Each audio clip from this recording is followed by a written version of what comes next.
Connaissez-vous les 10 meilleures voitures jamais produites par Peugeot? Parce que si ces flops comme la 1007 ou la 308 font régulièrement la une, Peugeot a aussi construit certaines voitures iconiques.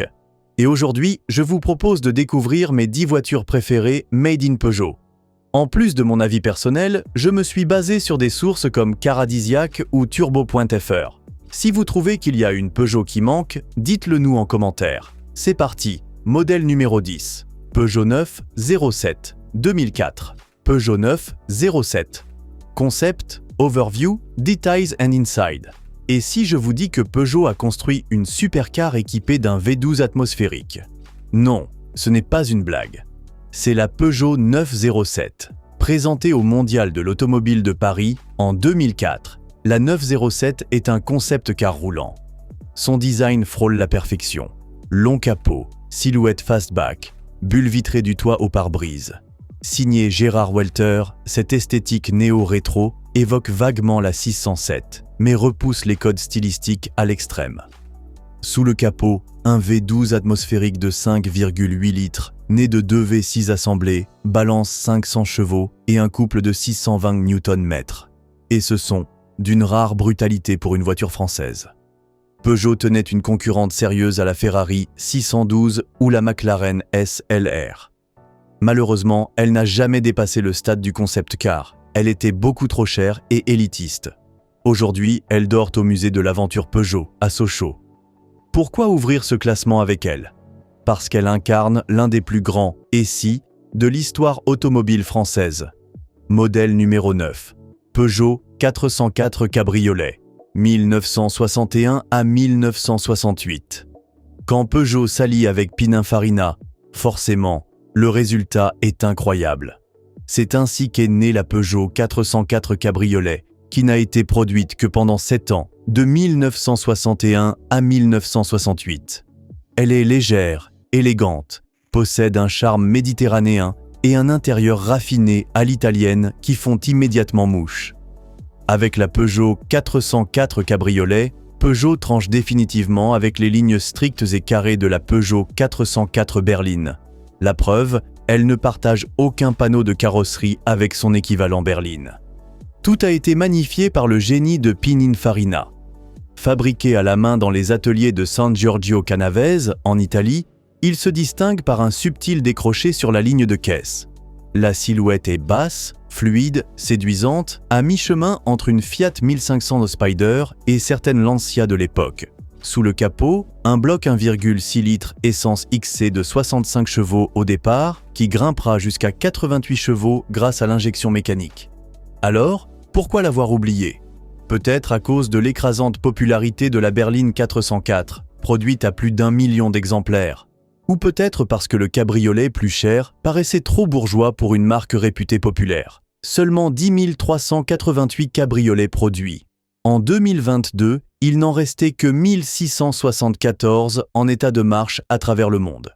Une rareté devenue très convoitée, surtout en version injection. Heureusement, ce n'est pas la seule fois que Pininfarina a sculpté des bijoux sur roue pour Peugeot. Modèle numéro 8. Peugeot 504 Cabriolet. Pininfarina's Unstoppable Workhorse of Africa. The Peugeot 504 V6. Cabriolet signé, elle aussi, par le maître carrossier Pininfarina, cette 504 cabriolet cible dès sa sortie une clientèle bourgeoise et exigeante. Le design tranche nettement avec celui de la berline 504. Aucun élément de carrosserie n'est repris.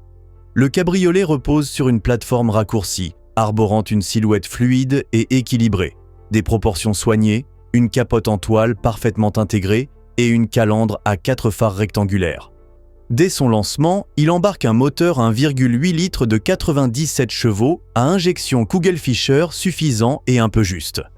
Peugeot réagit, en 1970, place au 2.0 litres de 104 chevaux, plus coupleux, avec boîte auto-ZF à 3 rapports, rare à l'époque.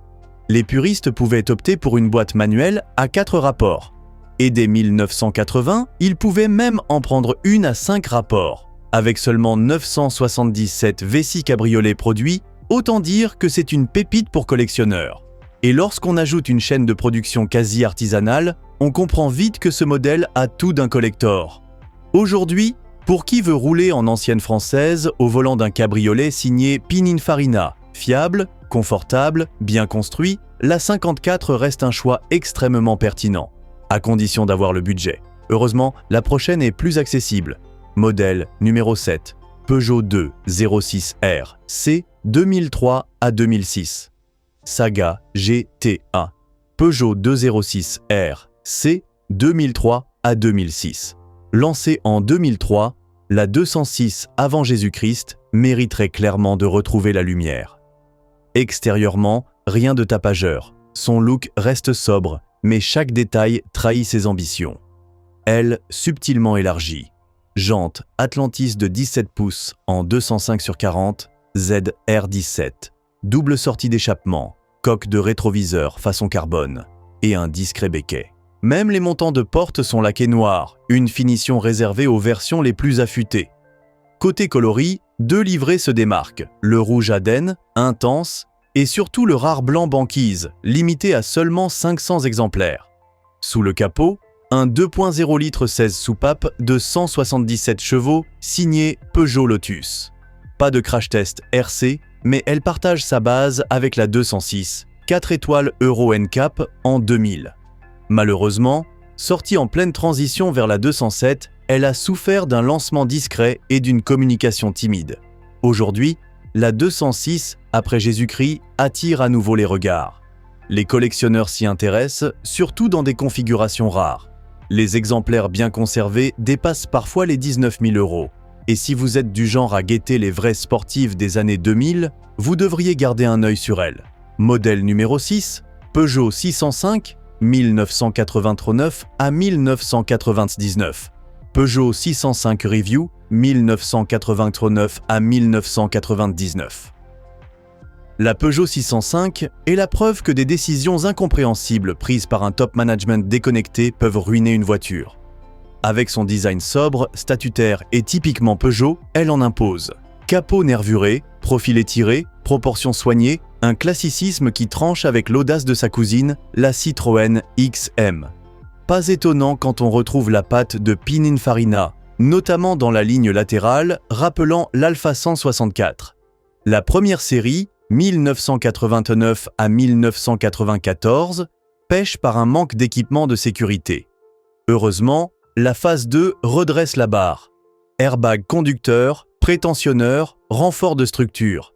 Et côté moteur, un V6 PRV de 167 à 200 chevaux, 2,5 Turbo D de 130 chevaux avec 285 Nm de couple. Son châssis, commun avec la XM, fait l'unanimité à l'époque. Sauf que Peugeot a tué cette voiture dans l'œuf à cause d'un lancement bâclé. Le problème, c'est le lancement. Faisceaux électriques, vitres capricieuses, serrures farceuses. L'élégance est là, mais la fiabilité est aux abonnés absents. La faute à un développement trop rapide. L'image en prend un coup et le mal est fait. Mais après 1994, la fiabilité progresse nettement. Sur les 254 000 unités produites, à peine 60% sont à essence et seuls 12% sont automatiques.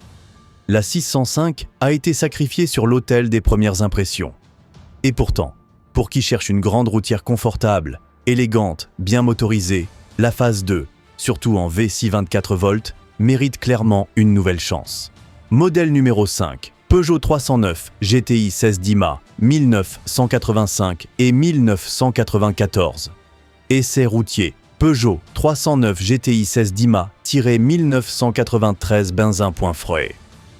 Dans l'industrie automobile, les ingénieurs doivent souvent oublier leurs rêves pour faire plaisir au top management ou aux équipes marketing. Oui, je parle bien des génies qui nous ont pondu le concept du SUV coupé, moins spacieux qu'un SUV et moins aérodynamique qu'un coupé. Mais parfois, des ingénieurs décident de faire ce qui leur passe par la tête, et ça donne des voitures légendaires, comme la Peugeot 309 GTI Dima dont il n'existe qu'un exemplaire. C'est aussi, objectivement, la plus puissante 309e jamais construite. Un châssis plus rigide que celui de la 205, une tenue de route affûtée et un moteur 1,9 litres 16 soupapes emprunté à la 405 Mi-16 poussé à 160 chevaux. Dans les années 80, cette compacte française venait titiller les reines sportives allemandes. Mais ici, on parle d'une version Dima. Et dans les années 90, ce nom veut dire kit carrosserie large, aile bodybuildée et design affûté. Aux commandes, Jean Gélon, expert en suralimentation. Il transforme le bloc 1,9 litres avec un compresseur volumétrique Opcon, un arbre à cam Schrick, une admission sur mesure, un collecteur inox PTS et un calculateur reprogrammé. Résultat, 240 chevaux transmis uniquement aux roues avant. Plus puissante qu'une BMW M3 E30, pour seulement 950 kg. Le freinage est costaud, les sensations pures, mais le moindre excès peut se payer cher. Vendue plusieurs fois aux enchères, elle n'affiche que 12 800 km au compteur. Et aujourd'hui, c'est la 309e de série la plus chère jamais vendue, estimée à près de 50 000 €. Jamais Peugeot n'a osé un trésor aussi extrême. Et ce n'est que le 5e modèle. La suite s'annonce encore plus folle. Modèle numéro 4, Peugeot 202. Cabriolet, 1939 et 1949. Loin des projecteurs actuels, ce modèle incarne pourtant une période charnière de l'histoire automobile française. Produite entre 1938 et 1949, la 202 traverse l'avant-guerre, la guerre, puis l'après-guerre. Dans sa version cabriolet, elle incarne une rare vision de l'élégance populaire à la française. Compacte, fluide, dotée d'une calandre verticale emblématique dissimulant 2 phares, elle adopte le style Fuso-Sochaux, hérité des 302 et 402. Mais contrairement à ses grandes sœurs, la 202 mise sur la légèreté. Ses ailes galbées, sa queue de castor et son pare-brise finement incliné lui donnent une allure dynamique, presque sportive. Toit replié, elle évoque une silhouette tout droit sortie d'une affiche des années 40. Son moteur 4 cylindres de 1133 cm3 développe 30 chevaux. Boîte manuelle à 3 vitesses, sans synchro sur la première. La conduite est posée, presque cérémoniale. Direction douce, suspension ferme et tolérante. Peugeot l'a améliorée. Voies élargies en 1938, amortisseur hydraulique de la 203 ensuite. Sur 140 000 exemplaires, toutes versions confondues, peu étaient en des cabriolets. Et encore moins ont survécu avec une telle ligne. Modèle numéro 3, Peugeot 607 Coupé. Peugeot 607 2,7 HDI 2007, 204 chevaux. POV Test Drive. Il y a un phénomène particulièrement énervant dans l'industrie automobile. Ces projets auto hyper prometteurs qui vous mettent des rêves plein les yeux et qui finissent à la poubelle avant même d'avoir vu la lumière d'un salon. Parmi les plus frustrants, le coupé 607. Un projet qui aurait pu marquer l'histoire de Peugeot et qui, pourtant, n'a jamais vu le jour. La 607 était avant tout un pari d'ingénieur, redorer le blason du haut de gamme français en tirant un trait sur les errances de la 605. Peugeot reprend donc la plateforme de cette dernière, la remanie en profondeur et y ajoute des trains roulants sophistiqués. À savoir, McPherson découplé à l'avant, double triangles à l'arrière et même un amortissement piloté roue par roue sur les versions V6. À sa sortie, en 1999, cette berline de près de 4,90 mètres n'avait rien à envier aux références allemandes en matière de confort dynamique. Imaginez maintenant ce que ce châssis aurait pu offrir avec une carrosserie plus ramassée, 2 portes sans montant, une ligne de toit fuyante et un empattement légèrement réduit. Pininfarina avait été approché. Le projet W35 était sur la table. Les esquisses existent encore. Et ce n'est pas de la fiction. Un prototype roulant avait même été envisagé. Côté moteur, Peugeot disposait déjà du V6 3,0 de 207 chevaux. Et en 2004, l'arrivée du V6 HDI biturbo de 2,7 litres, 204 chevaux, 440 Nm de couple des 1900 Trmi associés à une boîte automatique ZF à 6 rapports aurait permis à Peugeot d'entrer sérieusement dans le club des GT diesel.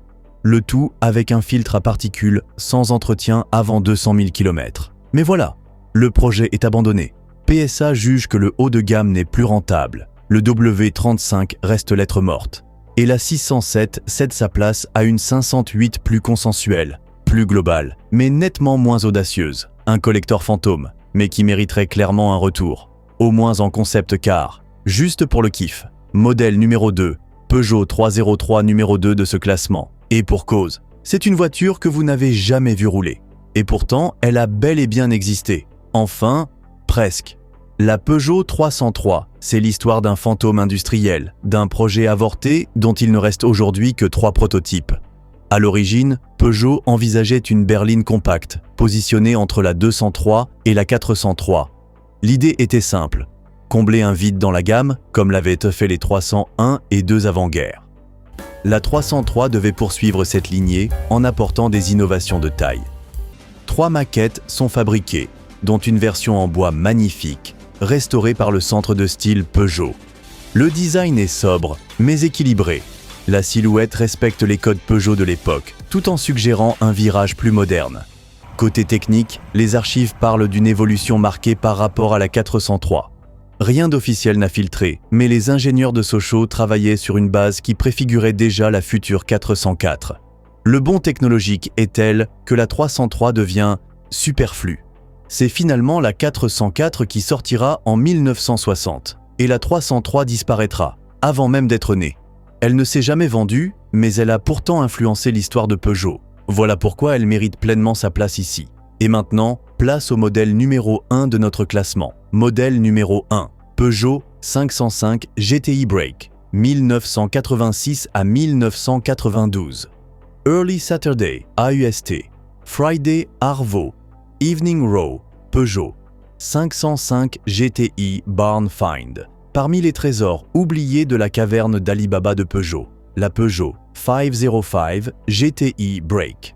Une machine discrète mais dotée d'un ADN singulier. Oubliée des amateurs de GTI classiques, ignorée des collectionneurs. Et pourtant, elle mérite largement sa place au sommet de ce classement.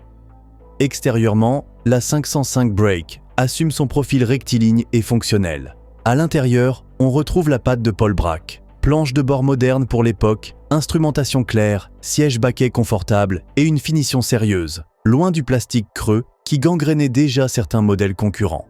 Sous le capot, un bloc 2,2 litres injection 8 soupapes, développant 130 chevaux pour 200 Nm de couple. Le couple généreux à mi-régime permettait des relances franches et la propulsion arrière, combinée à un train arrière raffiné, offrait une tenue de route presque germanique.